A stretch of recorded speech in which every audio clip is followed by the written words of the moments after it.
بغیر اجازت، افسانہ نگار سعادت حسن منٹو۔ نعیم ٹہلتا ٹہلتا ایک باغ کے اندر چلا گیا۔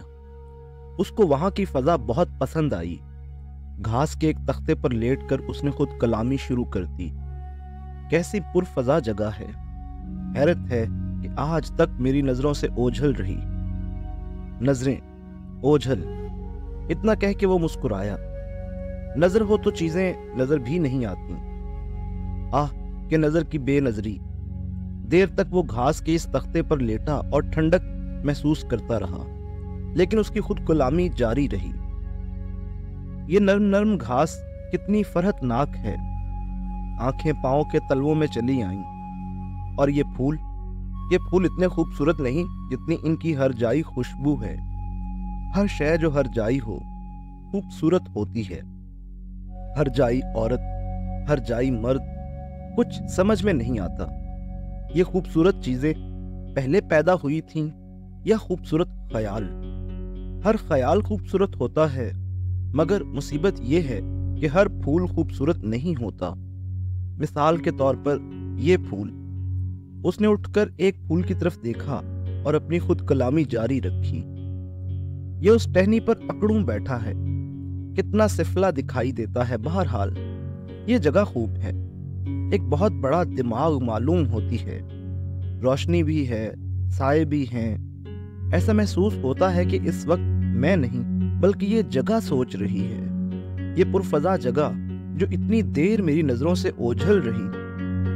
اس کے بعد نعیم فرط مسرت میں کوئی غزل گانا شروع کر دیتا ہے کہ اچانک موٹر کے ہارن کی کرخ آواز اس کے سازے دل کے سارے تار جھنجھوڑ دیتی ہے۔ وہ چونک کر اٹھتا ہے، دیکھتا ہے کہ ایک موٹر پاس کی روش پر کھڑی ہے اور ایک لمبی لمبی مونچھوں والا آدمی اس کی طرف قہر آلود نگاہوں سے دیکھ رہا ہے۔ اس مونچھوں والے آدمی نے گرج کر کہا، اے تم کون ہو؟ نعیم جو اپنے ہی نشے میں سرشار تھا چونکا۔ یہ موٹر اس باغ میں کہاں سے آ گئی؟ مونچھوں والا جو اس باغ کا مالک تھا بڑبڑایا، وضاقتہ سے تو آدمی شریف معلوم ہوتا ہے، مگر یہاں کیسے گھس آیا؟ کس اطمینان سے لیٹا تھا جیسے اس کے باوا کا باغ ہے۔ پھر اس نے بلند آواز میں للکار کے نعیم سے کہا، ہماں کچھ سنتے ہو؟ نعیم نے جواب دیا، حضور سن رہا ہوں، تشریف لے آئیے، یہاں بہت پرفضا جگہ ہے۔ باغ کا مالک بھنا گیا، تشریف کا بچہ ادھر آؤ۔ نعیم لیٹ گیا، بھئی مجھ سے نہ آیا جائے گا، تم خود ہی چلے آؤ۔ واللہ بڑی دل فریب جگہ ہے، تمہاری سب کوفت دور ہو جائے گی۔ باغ کا مالک موٹر سے نکلا اور غصے میں بھرا ہوا نعیم کے پاس آیا۔ اٹھو یہاں سے۔ نعیم کے کانوں میں اس کی تیکھی آواز بہت ناگوار گزری، اتنے اونچے نہ بولو، آؤ میرے پاس لیٹ جاؤ، بالکل خاموش، جس طرح کہ میں لیٹا ہوا ہوں۔ آنکھیں بند کر لو، اپنا سارا جسم ڈھیلا چھوڑ دو، دماغ کی ساری بتیاں گل کر دو۔ پھر جب تم اس اندھیرے میں چلو گے تو ٹٹولتی ہوئی تمہاری انگلیاں غیر ارادی طور پر ایسے کمکمے روشن کریں گی جن کے وجود سے تم بالکل غافل تھے۔ آؤ میرے ساتھ لیٹ جاؤ۔ باغ کے مالک نے ایک لہجہ سوچا، نعیم سے کہا، دیوانے معلوم ہوتے ہو؟ نعیم مسکرایا، نہیں، تم نے کبھی دیوانے دیکھے ہی نہیں۔ میری جگہ یہاں اگر کوئی دیوانہ ہوتا تو ان بکھری ہوئی جھاڑیوں اور ٹہنیوں پر بچوں کے گالوں کے مانند لٹکے ہوئے پھولوں سے کبھی مطمئن نہ ہوتا۔ دیوانگی اطمینان کا نام نہیں میرے دوست، لیکن آؤ دیوانگی کی باتیں کرتے ہیں۔ بکواس بند کرو، نکل جاؤ یہاں سے۔ باغ کے مالک کو طیش آ گیا۔ اس نے اپنے ڈرائیور کو بلایا اور کہا کہ نعیم کو دھکے مار کر باہر نکال دے۔ ارے تم کون ہو؟ بڑے بدتمیز معلوم ہوتے ہو۔ جب نعیم باہر جا رہا تھا تو اس نے گیٹ پر ایک بورڈ دیکھا جس پر یہ لکھا تھا، بغیر اجازت اندر آنا منع ہے۔ وہ مسکرایا، حیرت ہے کہ یہ میری نظروں سے اوجھل رہا۔ نظر ہو تو بعض چیزیں نظر نہیں بھی آتی۔ آہ، نظر کی یہ بے نظری۔ یہاں سے نکل کر وہ ایک آرٹ کی نمائش میں چلا گیا تاکہ اپنا ذہنی تقدر دور کر سکے۔ ہال میں داخل ہوتے ہی اس کو عورتوں اور مردوں کا جھرمٹ نظر آیا جو دیواروں پر لگی پینٹنگز دیکھ رہا تھا۔ ایک مرد کسی پارسی عورت سے کہہ رہا تھا، مسز فوجدار، یہ پینٹنگ دیکھی آپ نے؟ مسز فوجدار نے تصویر کو ایک نظر دیکھنے کے بعد ایک عورت شیریں کی طرف بڑے غور سے دیکھا اور اس مرد سے جو غالباً اس کا ہونے والا شوہر تھا کہا، تم نے دیکھا شیریں کتنی سج بن کر آئی ہے؟ ایک نوجوان عورت ایک نو عمر لڑکی سے کہہ رہی تھی، سریا ادھر آ کے تصویریں دیکھ، تو وہاں کیا کھڑی کر رہی ہے؟ سریا کو تصویروں سے کوئی دلچسپی نہیں تھی۔ اصل میں اس کو ایک بوائے فرینڈ سے ملنا تھا۔ ایک ادھیڑ عمر کا مرد جسے پینٹنگ سے کوئی دلچسپی نہیں تھی اپنے ادھیڑ عمر کے دوست سے کہہ رہا تھا، بلی زکام کی وجہ سے نڈال ہے، ورنہ ضرور آتی۔ آپ جانتے ہی ہیں پینٹنگ سے اسے کتنی دلچسپی ہے۔ اب تو وہ بہت اچھی تصویریں بنا لیتی ہے۔ پرسوں اس نے پینسل کاغذ لے کر اپنے چھوٹے بھائی کی سائیکل کی تصویر اتاری۔ میں تو دنگ رہ گیا۔ نعیم پاس کھڑا تھا۔ اس نے ہلکے سے طنز کے ساتھ کہا، ہو بہو سائیکل معلوم ہوتی ہوگی۔ دونوں دوست بھونچکے سے ہو کر رہ گئے کہ یہ کون بدتمیز ہے۔ چنانچہ ان میں سے ایک نے نعیم سے پوچھا، آپ کون؟ نعیم بوکھلا گیا، میں کیا کرتے ہو؟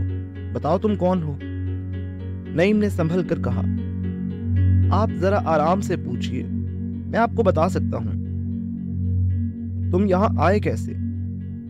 نعیم کا جواب بڑا مختصر تھا، جی پیدل۔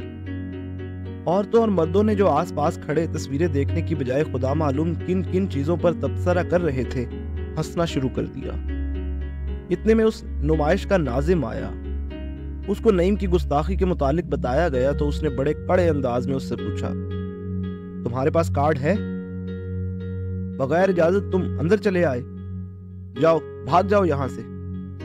نعیم ایک تصویر کو دیر تک دیکھنا چاہتا تھا مگر اسے بادل ناخواستہ وہاں سے نکلنا پڑا۔ سیدھا اپنے گھر گیا، دروازے پر دستک دی۔ اس کا نوکر فضلو باہر نکلا۔ نعیم نے اس سے درخواست کی، کیا میں اندر آ سکتا ہوں؟ فضلو بوکھلا گیا، حضور یہ آپ کا اپنا گھر ہے، اجازت کیسی؟ نعیم نے کہا، نہیں فضلو، یہ میرا گھر نہیں۔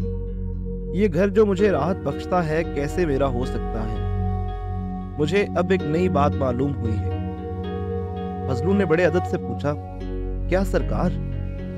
نعیم نے کہا، یہی کہ یہ میرا گھر نہیں، البتہ اس کا گرد و غبار، اس کی تمام غلاظتیں میری ہیں۔ وہ تمام چیزیں جن سے مجھے کوفت ہوتی ہے میری ہیں، لیکن وہ تمام چیزیں جن سے مجھے راحت پہنچتی ہے کسی اور کی، خدا جانے کس کی۔ میں اب ڈرتا ہوں، کسی اچھی چیز کو اپنانے سے خوف لگتا ہے۔ یہ پانی میرا نہیں، یہ ہوا میری نہیں، یہ آسمان میرا نہیں، وہ لحاف جو میں سردیوں میں اوڑھتا ہوں میرا نہیں، اس لیے کہ میں اس سے راحت طلب کرتا ہوں۔ فضلو جاؤ، تم بھی میرے نہیں۔ نعیم نے فضلو کو کوئی بات کرنے نہ دی، وہ چلا گیا۔ رات کے 10 بج چکے تھے۔ ہیرا منڈی کے کوٹھے سے پیا بن ناہی آوت چین کے بول باہر اڑ اڑ کے آ رہے تھے۔ نعیم اس کوٹھے پر چلا گیا۔ اندر مجرا سننے والے 3-4 مردوں کی طرف دیکھا اور طوائف سے کہا، ان اصحاب کو کوئی اعتراض تو نہیں ہوگا؟ طوائف مسکرائی، انہیں کیا اعتراض ہو سکتا ہے؟ ادھر مسند پر بیٹھیے، گاؤ تکیہ لے لیجئے۔ نعیم بیٹھ گیا۔ اس نے کمرے کا جائزہ لیا اور اس طوائف سے کہا، یہ کتنی اچھی جگہ ہے۔ طوائف سنجیدہ ہو گئی، آپ کیا میرا مذاق اڑانے آئے ہیں؟ یہ اچھی جگہ ہے جسے تم شرفا حد سے زیادہ گندی جگہ سمجھتے ہو۔ نعیم نے اس سے کہا، یہ اچھی جگہ اس لیے ہے کہ یہاں بغیر اجازت کے آنا منع ہے کا بورڈ آویزہ نہیں ہے۔ یہ سن کر طوائف اور اس کا مجرا سننے والے تماش بین ہنسنے لگے۔ نعیم نے ایسا محسوس کیا کہ دنیا کی ایک اس قسم کی طوائف ہے جس کا مجرا سننے کے لیے اس قسم کے چغد آتے ہیں۔